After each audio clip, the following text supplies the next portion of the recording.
When you're 5 years out from retirement, this is the sweet spot. You still have enough time to make impactful changes, but it's also the time that you really want to start locking in your plan. In today's video, what I'll do is I'll go through 5 things that I would do each year as I get ready for retirement to make sure that I have all the pieces in place. When it comes to retirement, the first thing that I normally would do is start with the foundation. And the reason we talk about the foundation is because if I do nothing else, what do I think is the most important stuff I need to do? If I can get the 80% out the way first, then yes, maybe I'll still have the time to do the 20% where I optimize it, but I really should start with my income. For retirement to work, we really have to start separating our time from our money. And the way our income normally works is we start with our earned income because early in our career, we trade our time for money. We may give time learning for a certification to increase our income, going to college to increase our income, learning a trade skill to increase our income. And then sometimes we just work at a certain company long enough, we get our raises each year, but you can see that we're trading our time for our money. For you to retire, you have to separate the two of them. And the IRS says that they recognize 7 streams of income, and the numbers show that 65% of self-made millionaires have at least 3 of the streams. So when you're looking at the streams, I normally would say which ones make the most sense for you. And they're going to be broken up into 3 asset classes. You have real estate, and that's going to give you access to rental income and also capital gains if you sell the real estate, as long as it's after a year and a day. If you have a business, then you have access to royalty income. If you have a book or you make movies or something like that, you get paid a royalty off of the thing that you created once and you get paid the rest of your life. Disney gets royalties for licensing out products that they allow other toy makers and different people to make stuff from. You also could have income from the profits from the business, where you take the revenue your business generates, you subtract the expenses to operate that business, and then that is the profits. And you may pay yourself something from that. And inside of the business, you can see you'll also have access to things like capital gains if you were to sell your business after a year and a day as you get ready for retirement. And then the third stream, the one that is most common for most people who invest outside of their earned income, is going to be the stock market. The stock market has access to all of the streams of income. You have businesses that you can invest in, so you have access to profits. You can choose a company with great profits, and then they share those profits with you. You have investment income, that's going to be your dividend income. And if you choose a company that pays out a dividend, and all a dividend is normally it's going to be a company that generates a certain amount of revenue, but they're unable to really reinvest it. So you see that normally with large blue chip companies. It just means normally that they're very large with over $10 billion in capitalization, which is a very fancy way of just simply saying that that's what the company's worth. It's worth over $10 billion. When you find these companies like the General Electric and the AT&T and different companies, they normally pay dividends because they already have such a large market share. They're already very innovative and they just don't really have the ability to reinvest that money in the company. So they start sharing dividends, investment income. You also can find that you have interest income, and that's normally going to be at a bank where they pay you interest or in your own mortgage or your car where you pay the interest out. So you could also invest in companies and you can invest in banks that have interest income, bonds and things like that. And you can invest in REITs, that's real estate investment trust. You can do that through the stock market as well. And then you can see that basically all of the streams are available inside of the stock market, which I think is pretty cool. You will find, and fun fact, that the top 1% of wealth owns 52% of the stock market. And that the top 10% of wealth owns 90% of the stock market. And that the bottom 50% of wealth in the United States owns less than 1% of the stock market. So we need to be thinking about where is my money going to be to fund my retirement? And I need to start with my income planning. So that could be a pension, that could be investments, that could be an annuity. It's probably also going to include Social Security, and realistically, it could include part-time work if that is something that you want to do in retirement. There are people that like the relationships. They like maintaining that purpose and using their skill sets and that camaraderie. They like the challenge of working part-time. There are some people that do it for the benefits. There's a variety of reasons that part-time might be one of your income streams, which is earned income, which is one of the 7 streams of income. And so you would just start listing out your income streams and how much you expect to get. A very simple way to do investments is you normally do what's called the rule of 1000. And that's a very fancy way of saying that if you just assume kind of high level, every $260,000 will generate $1,000 of monthly retirement income. And sometimes to make the math a little bit easier for me, I'll just do it with 250,000 because that just goes into millions very easily. So if you have $250,000, we'll say, all right, then that's going to be $1,000 a month in retirement income, 12,000 a year. If I have $500,000, then that's going to be $2,000 a month or $24,000 in retirement income every single year. And then that would be what we would do for our investments. Your business is going to be very unique to you and how much you take in income from your business. Your real estate is also going to be unique for you, but the rule of 1% for rental income normally says that about 1% of that property's value should be your monthly retirement income. So if my property is $200,000, I should be able to generate somewhere around $2,000 a month in rental income. Now, of course, we have to subtract the cost, whether we have a mortgage that's still out on it, and whether we pay someone to kind of manage the property so that's a little bit more passive. There are a lot of different pieces that go into that, but it's just simply another very quick way to be able to say, all right, this is what my retirement income should be. This is what I have for my investments. This is what I have for my rental income. This is what I have for my business. This is what I have for my pension or my annuity and my Social Security. This is normally a good time for you to go to the Social Security website and see what your most recent Social Security statement would be. They estimate how much you can expect to receive from Social Security and based on the year that you start your Social Security. Now, this is something that you normally would want to take a look at and double check. And I'll put a link to another video where I go through how to calculate your own Social Security income because they do get it wrong sometimes. And when they do get it wrong, they come and take the money back. They say, hey, we overpaid you $100,000. We need to start taking that back. We start deducting your future Social Security payments to get the money back. I know what you're thinking. I'm thinking the same thing. That was your mistake, and you are negatively impacting my retirement in a way that I might not be able to maintain my retirement lifestyle, i.e., I might not be able to pay my bills. And the government is kind of like, look, that's what it is. You should have checked it yourself. Now, whether or not we think that should be the case, what I'm telling you is that is the case. And so you do want to take a look at the Social Security website, calculate what the number is, and see if you agree with them. And if you agree with them, that's great. They give you the number, put that into the plan. If it's not, then you want to reach out to them and say, hey, I think this needs to be updated. When we're trying to get an idea of the expenses that you're going to have in retirement, and we're talking about your retirement lifestyle, we're normally going to start with some of the simpler expenses, like, am I going to have a mortgage? Well, before we answer that, we might need to answer the question, am I going to downsize? Am I going to move somewhere else? Because if I'm going to move somewhere else, this is normally a great time to really be unpacking that.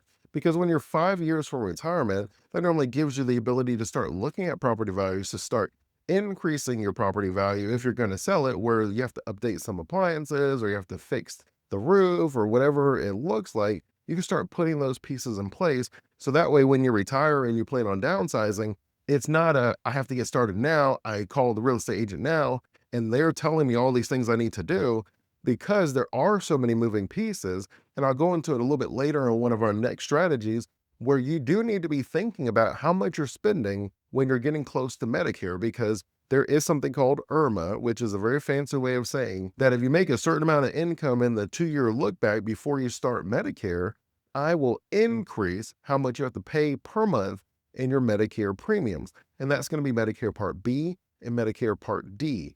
And if you were someone that's like, well, that was just what I spent that year to fix and update the house, you're going to be really mad to have this extra premium for the rest of your retirement life because you had to do some repairs on those 2 year look back window. And so when you're 5 years out, we can now say, well, is there anything I can spend this year to make sure that I'm not moving myself into a higher amount? I believe in 2025, it's set at like 103,000 a year. And if you spend more than that, then you're going to be moving into one of those higher Medicare monthly premium brackets. And after you have your normal daily life expenses listed, where you decide what your monthly premiums are, you talk about your utilities, your cable, your electric, your gas, and all those small things, right? Food and groceries. We then start wanting to think about, hey, what does a typical retirement day look like for me? Am I someone who plans on traveling a lot? Or maybe I'm someone who's going to stay local, but I'm going to join certain clubs that have premiums I pay each year. And that could be a volunteer club, that could be a golf membership, a pickleball membership. It could be a movie membership where you just want to see a lot more movies. Whatever those memberships are that generate your lifestyle, you want to add that to the plan. If you want to eat out at fancy restaurants because you're like, hey, my kids are grown, they're gone, and I always wanted to go to some of these places, sure, write that in the plan and go for it. Am I going to need a new vehicle because the one I have is a little bit older and it's free and clear now, But in 5 years, I wouldn't be surprised that I need a new car. Well, we should put the new car payment inside of the plan. We really want to be thinking about not only the expenses to just stay alive, but the expenses to thrive. And when we have those expenses listed in our plan, I find that we're a little bit more excited about retirement because we're like, oh, I am going to get to do all these things. And then we start putting the numbers to it. If there is a gap, then we have 5 years to close that gap. And we could either do it one of three ways. We're either going to increase how much we contribute, so increase our overall income. We're going to decrease our expenses, so how much we need, or we're going to remove our retirement back and retire a little bit later. If we're someone who's going to focus on increasing our retirement income, then we need to start looking at our income streams. Do we need to invest more? If we invest more, a higher percentage of our income, then that is going to give me more retirement income later in retirement, or I'm going to increase the money that I have. Or am I going to look at my Social Security? And maybe I'm going to take a look at that and I'm going to say, well, instead of me using it at 62, what if I waited till full retirement age of 67? And then I'll take a look at those numbers and see if that makes sense. I might have to look at where my money is invested. So if I already have a good percentage invested and the day I'm going to retire and activate Social Security is already set in stone, well, then I might want to look at the income stream where you could take $250,000 and get $1,000 a month inside of your investments in the stock market, but you could take the $250,000 and possibly purchase a business that is going to be generating $100,000 a year because most businesses sell at a multiple of the revenue they generate every single year. And that it's very unlikely that if you spent $250,000 on a business, that that business is only generating $12,000 a year.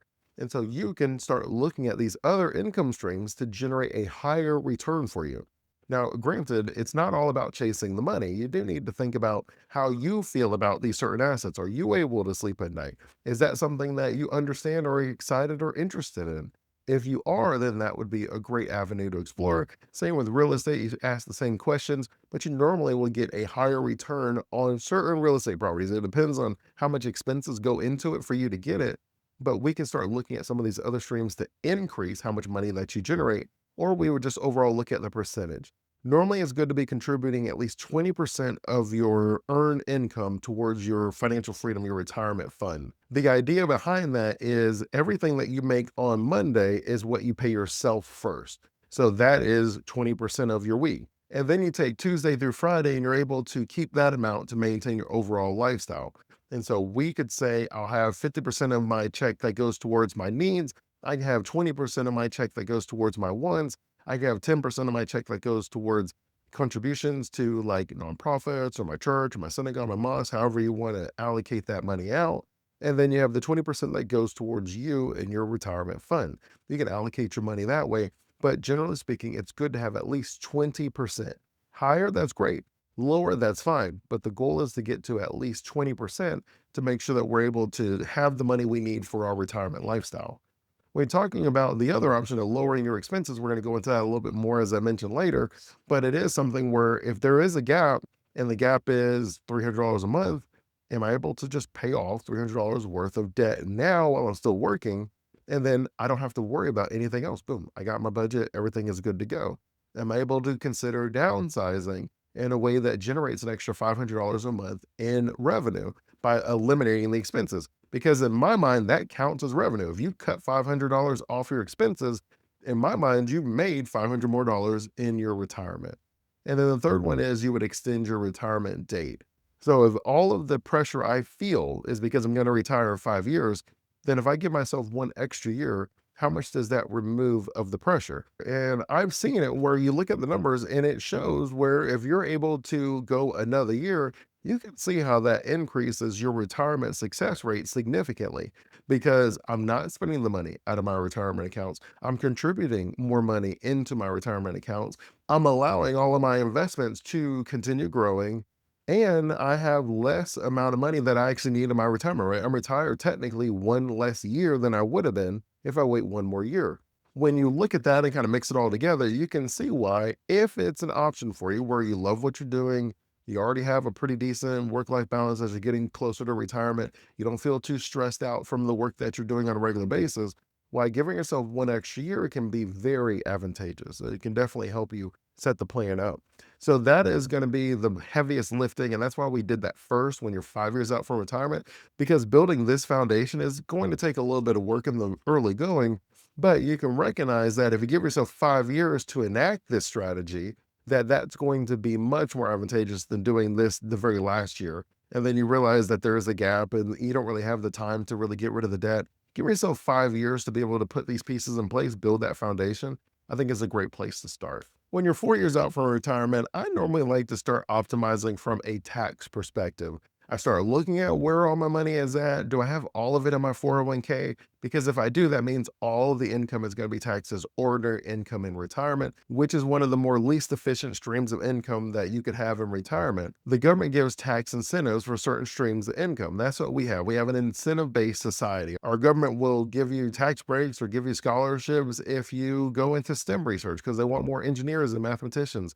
They want more scientists and less basket weavers. The government allows you to write off when you have children because we're only having about 1 to 1.5 children per family in the US.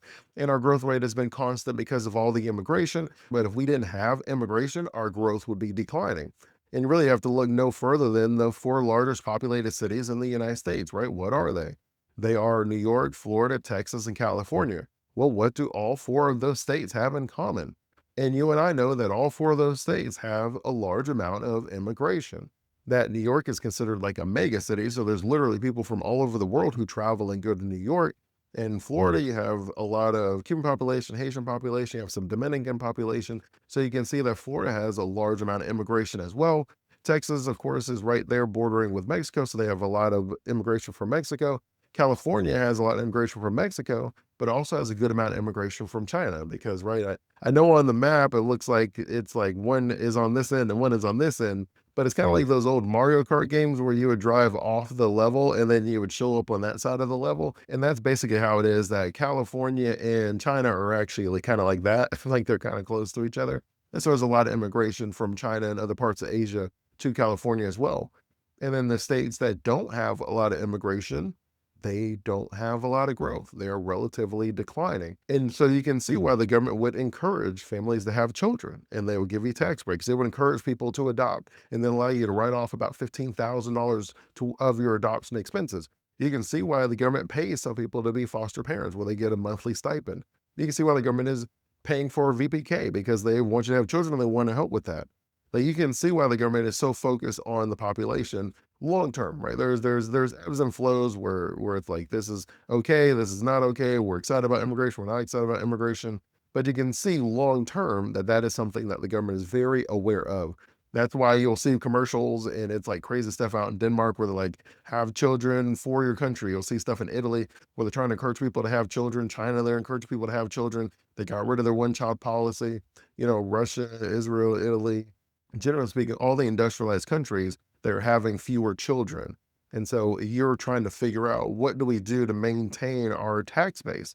Because that's the most important thing for most of the governments. You either have to cut the programs, you have to raise the taxes on the few people that are working, or you have to have more people that can pay taxes. Right? So the government incentivizes those. The government has two really big goals that you and I are able to take advantage of and lower our taxable income for retirement. Number one is they want everyone to live in a house. They don't want anyone living under a bridge. So the government is willing to give you lots of tax breaks on rental income for rental properties. Number two is they want everyone to have a job so they can pay taxes. We just went over the tax revenue that they need. And so number two is the government gives a lot of tax breaks to business owners because they look at business owners as almost like they're bundling the tax revenue from all the people. You're putting all the people together, you're helping them get jobs so they can pay taxes. I'm going to give you tax breaks for that. And you and I know that for the individual, there are not that many tax breaks for your income outside of like the family and the different things that we talked about. So when you're looking at it from that perspective, then it becomes the idea where, okay, if I'm okay with some of these tax incentives where it doesn't conflict with my morals or anything like that, then I'm going to take advantage of them. If I can take my income, for example, if I start doing Roth conversions where I see I have a lot of my income in my pre-tax accounts, I had a tax deduction early in my life because I needed that then, but I don't know if I want to pay just ordinary income tax later in my retirement because I sort of want to keep more of my money. If we're able to start taking a look at these now, we can start doing Roth conversions where we take the money from your pre-tax account and you move it into a tax-free account, and you're able to spread it out over a period of years. So that way it's a much smaller amount. That if you're able to move $50,000, $100,000 each year, that's better than having to move $1 million and later in retirement because you're worried about required minimum distribution sneaking up on you. And when you look at your required minimum distributions, all that is a very fancy way of the government literally saying, I'm tired of waiting for this taxable income. I'm going to require you to take out some of this income. Whether you need it or not, you have to take out this amount, or I'm going to penalize you 25% of what you were going to take. And if that makes you just feel not well inside, I don't feel well inside about the government just taking money from me that I earned, that I invested, because they're tired of waiting.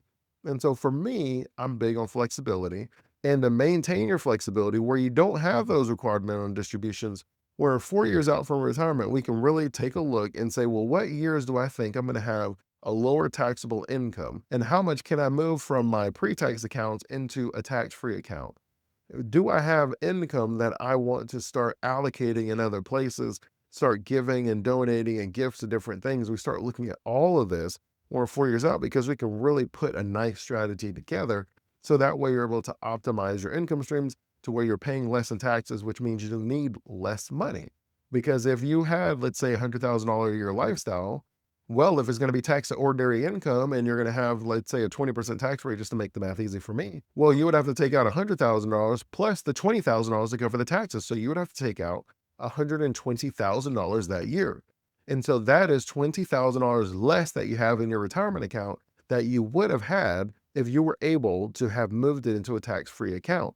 And so the question becomes, when do I want to pay the taxes? Do I want to pay it while I'm still working, have the ability to cover it a little bit better? Do I want to wait because I need the money now to be able to fund my retirement? Or is it something that I'm able to do maybe a little bit of both, where I'm able to do some Roth conversions, but I leave some of it in there, but maybe I decrease how much I'm contributing to my pre-tax accounts. So I'm sitting there and I'm like, all right, look, all my money is in my pre-tax accounts. Let me go ahead and just open up a normal investment account. That money goes in with after-tax dollars. I decrease how much I put inside of my pre-tax accounts, like my 401k. So I just decrease it to wherever the match is. So I maybe was doing 10 to 15%, but now the match is like 3 to 4%. I decrease how much I contribute to that 3 to 4%, and then I take that 10% difference and I'm able to invest that in one of those other streams of income that is a little bit more favorable in retirement. So if you have it just in a regular brokerage account, that's what it's called, a regular investment account.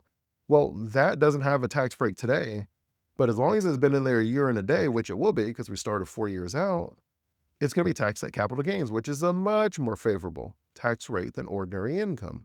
Then you can see how when you're 5 years out, it's definitely a time where you want to start locking in some strategies. You want to be able to start putting all the pieces in place, but you do still have the window room to be able to decide what is the most optimal way to do it.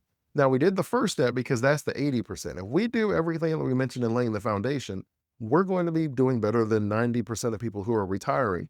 But if you're able to then have the time to do the other pieces, well, then we only go up from here, right? It only gets better from there. When I'm 3 years out from retirement, I normally start looking at risk protection. And the biggest risk that you have in retirement is running out of money. And the biggest reason that you have that risk is healthcare expenses. So I'm normally going to start looking at my healthcare expenses. Now, this could be a great time where I start optimizing myself, where I start going on 15-minute walks every day. I start eating a little bit healthier. I don't have as much processed food in my diet. I can start making these changes now to make sure that I'm healthy in retirement so I can really enjoy myself. Because what's the point of having all the money to do all the things and we're stuck sick in bed or it hurts to move? And so we want to really start focusing on our health so we can do the preventative things. Then we can manage our stress, whether that is with the type of assignments we do at work or whether it's just work altogether. We just really have to start going to yoga or adding meditation. We want to do something, start managing the stress. But then also we do need to start looking at the Medicare premiums. And we need to make sure we have the money that's set aside for that. Currently, roughly when you look at Medicare, they say over the life of your retirement, you're going to spend about $200,000 as an individual on healthcare expenses. Do I have money set aside to cover my healthcare expenses? Now, if you're someone that's not sure, there's Medicare Part C, which you can add on, which has the dental and the vision, which sometimes is called Medicare Advantage in case you saw Medicare Advantage and not Part C.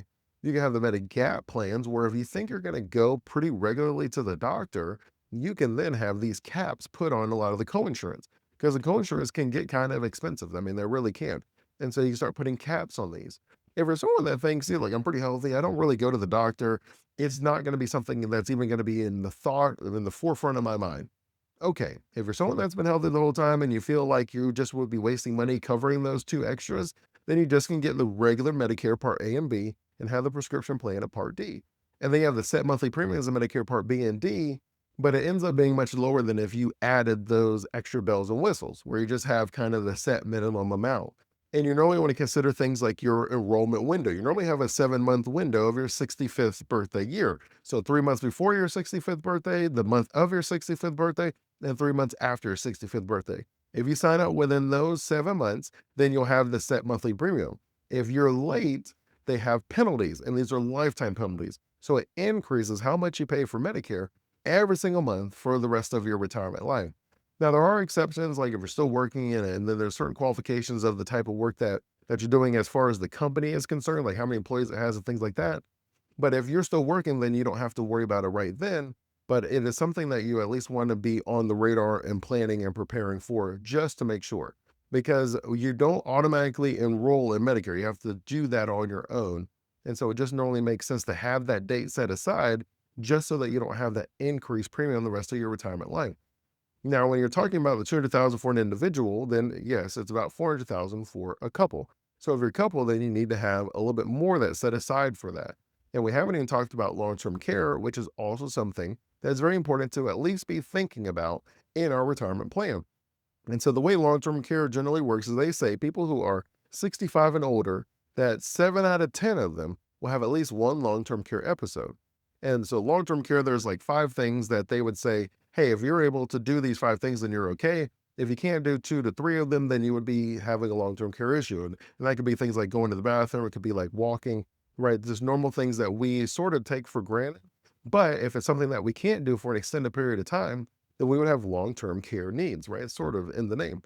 Well, long-term care is about $60,000 every single year. Now, it depends whether you have full around-the-clock coverage. That would be where you'd go to like a nursing home, or it could be something where it's kind of in the middle, and then that would be an assisted living facility. You go there a couple times a week.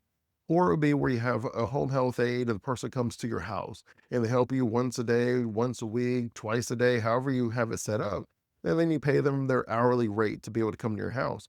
It depends on how much help we need, which one we choose, but on average is about $60,000 a year. And on average, it's about 3 years that we need long-term care, the 7 out of 10 people, over the life of their retirement, which is not 3 years altogether, but it's like 6 months here, it's 1 year there. Over the life of your retirement, it ends up being 3 years.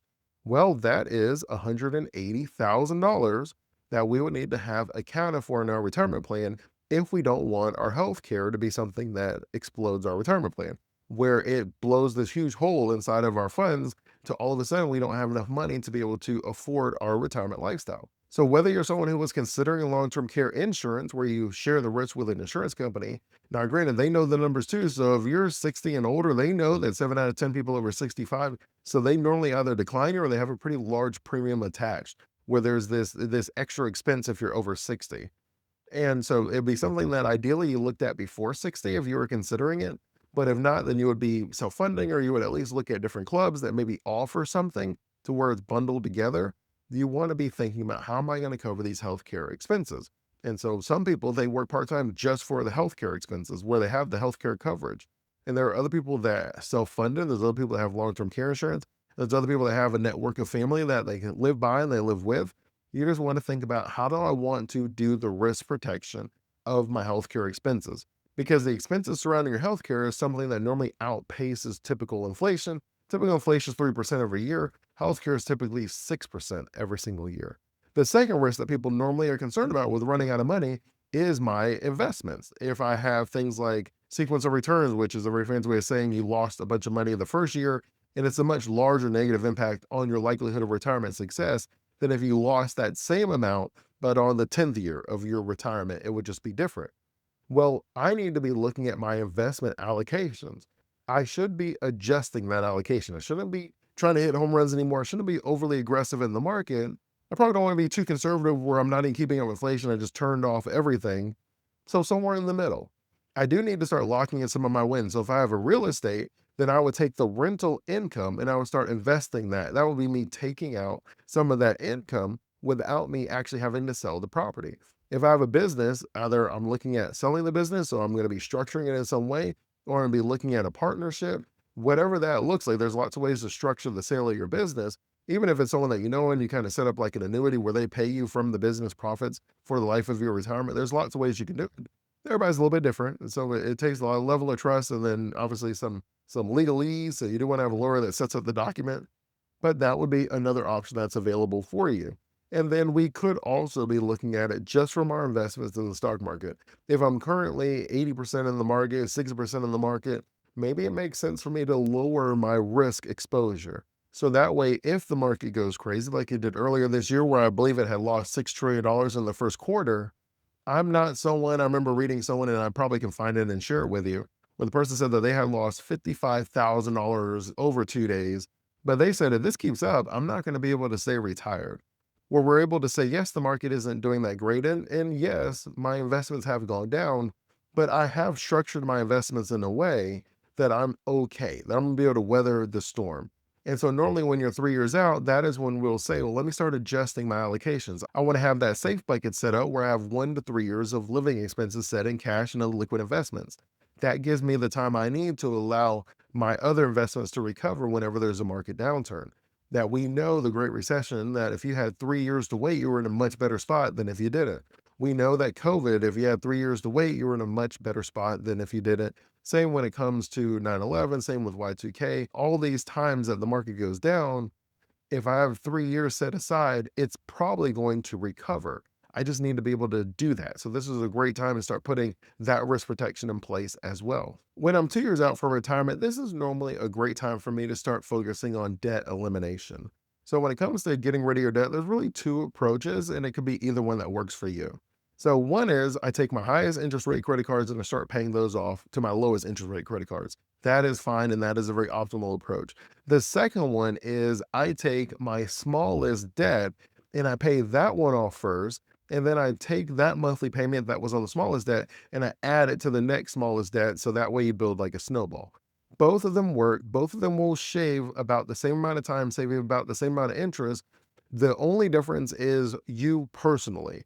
So if you're someone that likes to kind of check things off, if you're a checklist kind of person, then starting with the smallest balance and working your way up will give you the motivation to pay off the debt because you're going to be checking off essentially, well, got rid of that debt, got rid of that debt, cars paid off, credit cards paid off. I just had the mortgage left. If you're someone that's focused more on the interest rates where you need to be efficient with the way your money is working, then the most efficient thing to do is pay off the highest interest rates first, where we start with revolving credit usage, which is your credit cards, right? That's all that means because that is compounding interest, which is a very fancy way of saying the interest that is charged on your debt is accrued and charged every single day, which is why credit cards are much more difficult to pay off than a simple interest loan like your car or your home.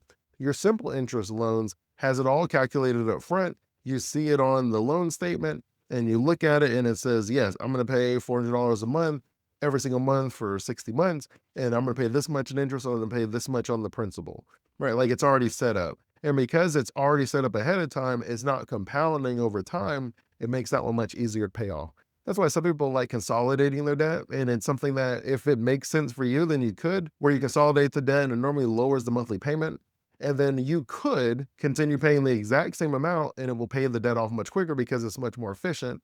Or you could take that savings if you want, and then you just pay whatever the new lower premium is. It really does depend on each individual in their own unique situation. But normally, if we're able to eliminate the debt, then I need less income for my retirement lifestyle. And so if we're able to optimize where we get rid of all of our debt, as you can imagine, how much money do you need if you didn't have a mortgage payment? How much money do you need if you didn't have a car payment or a credit card payment? And then you can think, okay, well, all I have now is like my food and my electricity and some taxes. You're like, yeah, that's much better. Well, now I can focus and take the money that I do have and I can allocate that towards all my wants, all the cool things I want to do in retirement. It's possible if you focus on the debt elimination that you can have all of your needs covered with just Social Security to where you have a very small amount that you have to generate from your investments or your pensions and different things to even cover any of the ones. But you're in a very advantageous situation and you've given yourself a great opportunity to succeed. When I'm 1 year out for retirement, I normally want to start looking at that retirement transition. I want to finalize my retirement lifestyle and get everything set up so I can hit the ground running. I want to look at what am I going to do those first 5 years, or even the first 5 months, or even the first 5 days.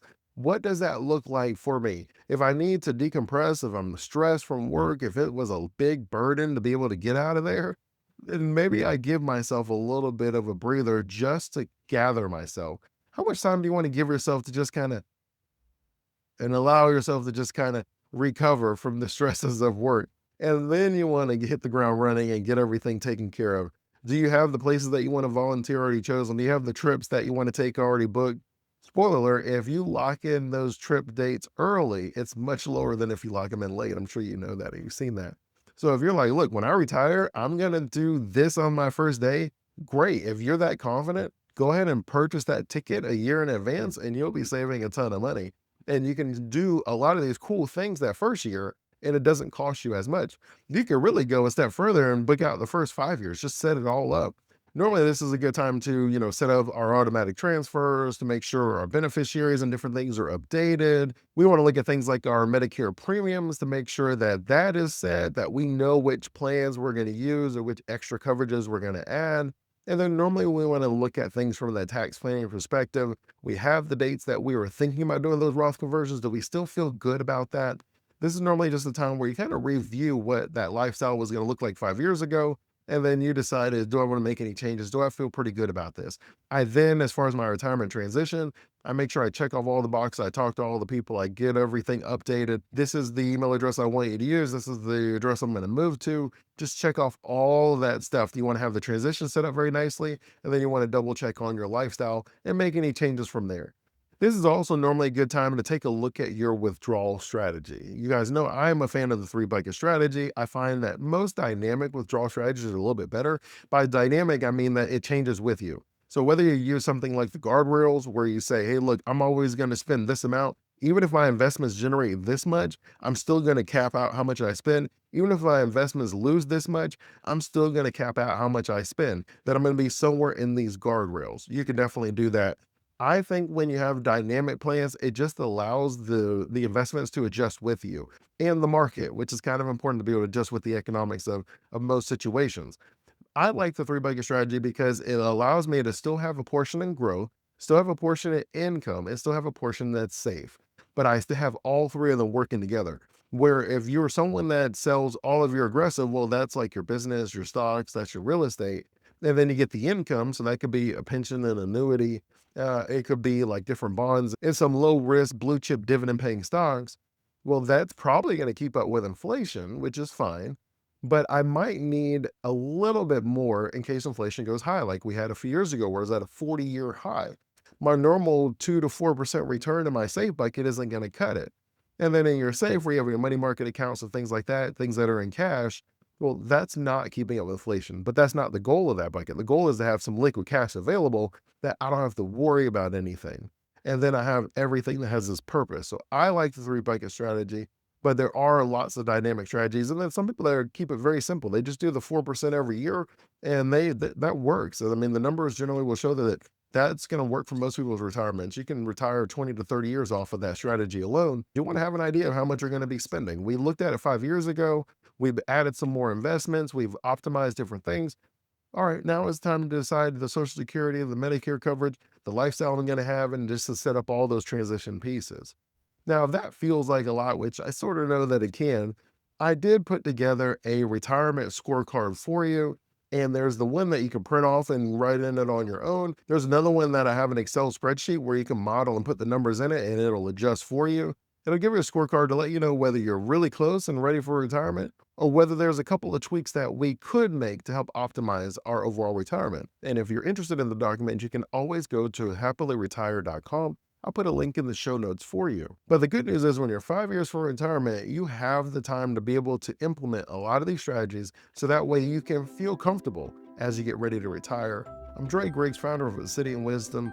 Always thankful for the time that we have together. If you like this video, simply like and subscribe so you can continue receiving valuable insights on how to create your own wealthy retirement system. Until next time, stay safe and enjoy life.